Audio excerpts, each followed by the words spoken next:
Alright, so I just want to do a quick little video on different levels of keyboards. Like this one is the cheapest, this one is a medium end, and this one's a little bit more higher end, and that one is the CORSAIR K68, which I used to use, but it was a little bit too big. So I'm basically just going to go over just a couple things to look out for keyboards. All these are reds, so it means that it clicks once while going in, it doesn't click twice, so they all click the same. And then clicks the same. This one is the only one that looks a little different, but they still work the exact same way. You can change the caps, and this one has almost like a dust resistor, so crap can't get stuck underneath there. The Corsair one is probably the nicest, especially if you have the room. Comes with a nice wrist pad, which is a little bit rubbery. Comes with all the controls, volume controls up top. It's a fantastic keyboard, has tons of different lighting options, and the program is really good.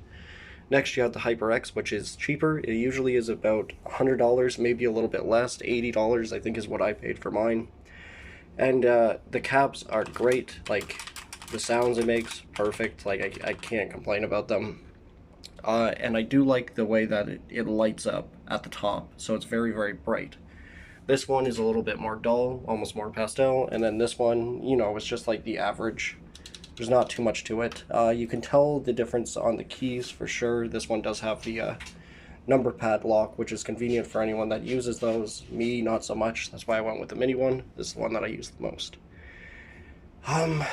Yeah, so it's so hard to say. So I do very much enjoy the caps on those. These feel better. Like, that's very smooth to the hand, but it feels very like natural. These ones almost feel like, I don't know, sanded. Like, you can feel some imperfections. Like, you can almost feel where the G is. Well, with these, I can't tell as much. Like, I can tell it's there, it's just not quite as bad. And then these ones are pretty not pretty not good. Now, this keyboard is way cheaper. It's like $30, but you can definitely tell the difference.